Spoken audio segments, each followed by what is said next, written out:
Amados hermanos, bienvenidos a la vitamina de mediodía. Hoy vamos a hablar sobre el gozo del sufrimiento y vamos a ir entonces a el capítulo 4 de Primera de Pedro y los versículos 12 a 19. El gozo del sufrimiento. Para la mayoría de las personas, pues estas dos palabras no deberían de ir juntas en una misma frase, porque consideran de que la una es antítesis de la otra. Sin embargo, en las Sagradas Escrituras nosotros observamos que en reiteradas ocasiones estas palabras se utilizan juntas, inclusive refiriéndose al Señor Jesucristo mismo. Dice en Hebreos capítulo 12, versículos 12:2, la versión Reina Valera antigua dice: puestos los ojos en Jesús, el autor y consumador de nuestra fe, el cual por el gozo puesto delante de él, sufrió la cruz, gozo y sufrimiento, menospreciando lo oprobio, y se sentó a la diestra del trono de Dios. Entonces, ahí lo podemos nosotros observar. En el texto de hoy, de Primera de Pedro, de capítulo 4, versículos 12 al 19, vamos a leer estas palabras que, recuerden, están escritas por el apóstol Pedro a una iglesia que sufre. Y dice el verso 12: queridos amigos, no se sorprendan de las pruebas de fuego por las que están atravesando, como si algo extraño les sucediera. En cambio, alégrense mucho, porque estas pruebas les hacen ser partícipes con Cristo de su sufrimiento, para que tengan la inmensa alegría de ver su gloria cuando sea revelada en todo el mundo. Hermanos, ¿tú crees que estás experimentando demasiada oposición? Eso no es nada con respecto de lo que viene. Proféticamente está escrito que sí vamos a pasar por tribulaciones, pero verdaderas tribulaciones para los últimos tiempos. Eso es lo que está establecido. Ahora, estas tribulaciones, la magnitud de estas pruebas, pues muy seguramente van a medir el nivel de nuestra fidelidad hacia Jesús. Esto es indudable.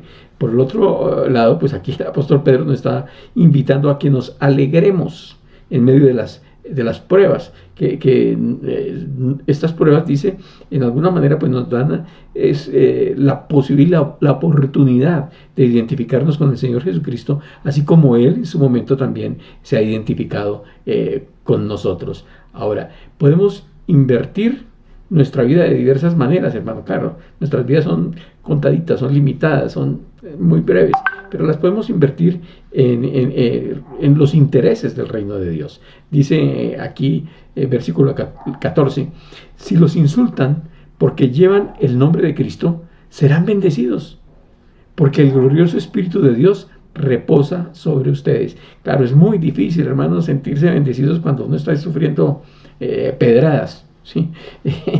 Bueno, me hace pensar esto un poquito en Esteban, el primer mártir de la iglesia, que no obstante estar siendo asesinado, podía, diríamos, ser depositario de el Espíritu Santo de Dios de una gran manera, y inclusive ver una revelación del Señor Jesucristo en ese mismo momento tan difícil en su existencia. Pues bueno, muy posiblemente nos pueda suceder algo semejante. Dice el versículo 15: sin embargo, si sufren, que no sea por matar, robar, causar problemas o entrometerse en asuntos ajenos.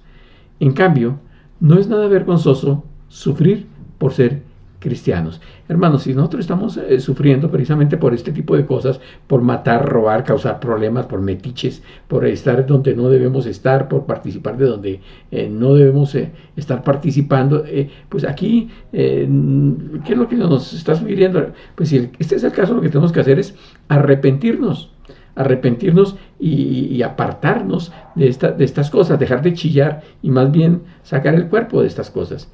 De hecho, esto me hace acordar un poquito desde mi mamá, que pues si nosotros nos empecinábamos en nuestros comportamientos, pues la verdad es que nos daba más duro. Si no nos arrepentíamos, nos daba más duro. Sencillamente no bastaba con que nosotros dijéramos basta, no. había que arrepentirse. Y saben, a veces con Dios es algo semejante. A veces por nuestra necedad se hace necesario un trato un tanto más fuerte de parte de Dios para que nosotros podamos como que entender realmente el buen propósito que Él tiene para nuestras vidas. Y sigue diciendo, alaben a Dios por el privilegio de que los llamen por el nombre de Cristo. Sí, que nos llamen cristianos, hermano, esa cosa es un privilegio. Dice, pues ha llegado el tiempo del juicio y debe comenzar por la casa de Dios. Y si el juicio comienza con nosotros, qué terrible destino les espera a los que nunca obedecieron la buena noticia de Dios. Además, si los justos a duras penas se salvan, ¿qué será de los pecadores que viven sin Dios? Hermano, el mundo se fanatiza siguiendo líderes que son, como diría nuestro hermano Serafín Contreras, líderes de papel con pies de barro. Muchos son así, líderes de papel con pies de barro. Y las personas le siguen con una ceguera tremenda, pero para nosotros, hermanos, la verdad, como antes mencioné, es un privilegio que se nos considere discípulos de Jesucristo y que nosotros podamos caminar sobre las huellas del Maestro de Nazaret. Eso realmente es ya maravilloso. Ahora que claro, para ser honestos, estos versículos son motivo de cierta confusión, pero no tengo mucho tiempo, el tiempo es corto. Solamente mencionaré que sí viene un juicio sobre nosotros, pero respecto al tema de la salvación, realmente esta depende de si nosotros hemos aceptado o rechazado el mensaje de Dios encarnado en la persona de Jesucristo. Depende de si verdaderamente permitimos que Él se constituya en Señor y Salvador en nuestras vidas. Ahora, y sí, vale la pena recordar de que nosotros no somos más o menos salvos dependiendo de la cantidad de obras buenas que hagamos y ni siquiera las malas o las cosas que dejamos de hacer. No, sino todo depende realmente de una obra, la obra de Jesús sobre la cruz. Eso realmente es lo que hace la diferencia. Eso es lo que nos hace realmente salvos. Porque, pues sí, ahora, el hecho de que nosotros seamos declarados justos tiene que ver con lo que sucedió sobre esa cruz de la cual estoy hablando, esa obra allí. Y pues eso no quiere decir de que habiendo recibido ya esa salvación generosa de parte de Dios, entonces ya tranquilos, ya quedaron atrás todos nuestros problemas, todas las vicisitudes, todas las adversidades, la oposición, todo ya quedó atrás. No, mentira. Al contrario, en muchas ocasiones se recrudece la situación, se incrementa porque sencillamente estamos nadando en contra de la corriente de este mundo y eso suele ser complicado. Ahora, sigue diciendo aquí en la Escritura, de modo que si sufren de la manera que agrada a Dios, siguen haciendo lo correcto y confíen su vida a Dios, quien los creó, pues Él nunca les fallará. Hermanos, no hay duda de que también se ha recrudecido la persecución hacia los cristianos en muchos países en el mundo.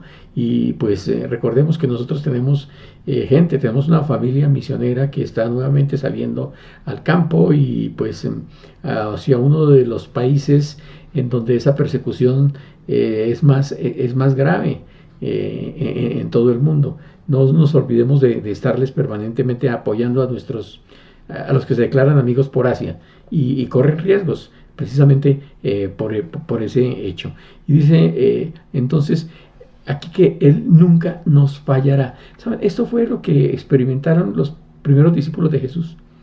Pocos días después de Pentecostés nosotros podemos recordar que la historia de persecución que se desató en contra de ellos. Podemos pensar por un momento en Pedro y Juan, cuando allí en Hechos capítulo 5 nos relata de que ellos pues fueron de alguna manera presionados para que dejaran de hablar el Evangelio, de dar las buenas noticias. ¿Y qué fue la actitud de ellos? Nos es necesario obedecer a Dios antes que a los hombres. Esa fue su posición. Y pues por supuesto que esto les ocasionó problemas. Esto les trajo tremendo sufrimiento. Quisiera que que miráramos por un momento en Hechos capítulo 5. Hechos capítulo 5. Dice allí, bueno, viene el tema de que sí fueron encarcelados más de una vez y fueron azotados también varias veces, porque a pesar de la prohibición de los líderes judíos, ellos seguían hablando de las buenas nuevas. Y precisamente dice aquí Hechos capítulo 5, Lucas, sobre Pedro y Juan. Pedro es el autor de esta carta, primera de Pedro. Y entonces, ¿qué dice Hechos 5, 40, 42? Leo aquí, dice: llamaron a los apóstoles y mandaron que los azotaran. Luego les ordenaron que nunca más hablaran en el nombre de Jesús y los pusieron en libertad. Tan lindos, ¿no? Y dice el 41, los apóstoles salieron del Concilio Supremo con alegría, porque Dios los había considerado dignos de sufrir deshonra por el nombre de Jesús. Y cada día en el templo y casa por casa seguían enseñando y predicando este mensaje: Jesús es el Mesías. Como lo dice refiriéndose a Hechos 5, 41, versión Reina Valera, que ellos salieron de la presencia del Señor gozosos por haber sido tenido por dignos de padecer el sufrimiento, la afrenta por causa de su nombre. Hermanos, esto es tremendo. Estas palabras en una sola frase: gozo y sufrimiento. Y aquí el mensaje para nosotros es suficientemente claro. Debemos de dejar de pensar y de ver lo pasajero, lo mediático, lo inmediato, para más bien poner nuestros ojos en Jesús, el autor y consumador de nuestra fe. Que nosotros podamos estar poniendo nuestros ojos en las cosas eternas, mirando las cosas de arriba, no las de abajo, de este mundo corrupto. Y entonces, si tenemos esa buena actitud de la cual está hablando Pedro, veremos que se cristalizan las promesas de Dios. Hermanos, y no solamente fueron Pedro y Pablo, sino también los otros apóstoles tuvieron que experimentar esto mismo. Escribe precisamente el apóstol Pablo. Algunos le decimos pobre Pablo por todas las vicisitudes que él tuvo que vivir. Él no solamente escribió, él vivió estas experiencias. ¿Y qué dice él con respecto de nosotros? El que fue, diríamos nosotros, una víctima de tanta afrenta. Dice que nosotros debemos estar gozosos en la esperanza, sufridos en la tribulación, constantes en la oración. Ahora, yo creo que, hermanos, este es un muy buen momento para recordar las palabras de Jesús. De cierto os digo, que lloraréis y lamentaréis, y el mundo se alegrará. Pero aunque vosotros estéis tristes, vuestra tristeza se convertirá en gozo. Dice en Juan 16, 20. Padre, nosotros te queremos dar gracias, Señor, en esta hora, sabiendo, Dios, que si bien es cierto que estamos en un mundo, Señor, caído, y donde cada vez es más evidente, más obvio, que, Señor, la persecución se cierne, Señor, sobre tus hijos, sobre tu iglesia, Señor, también es muy cierto que tú estarás, Señor, a nuestro lado para fortalecernos, Señor, en medio de las pruebas, para darnos, Señor, por tu Espíritu Santo, respuestas inteligentes, Señor, cuando seamos obligados a darlas, Señor, y que, Señor, el fuego de tu Espíritu, Señor, lo que pedimos, no se apague dentro de nosotros, que como estos discípulos tuyos, estos primeros discípulos tuyos, Señor, nosotros podamos estar dispuestos, Señor, a asumir el riesgo, a asumir peligro, Señor, a no cerrar nuestros labios, Señor, para proclamar, como lo hicieron ellos, Señor, que sí hay un Mesías, y ese fuiste tú, Jesús. Ese eres tú, que estás vivo, Señor, y que tú puedes hacer la gran diferencia, Señor, en un mundo que se pierde. Gracias, Señor, por escucharnos en esta hora, en el precioso nombre de Jesús. Amén. Amén. Gracias, hermanos, el Señor les bendice. Hasta pronto.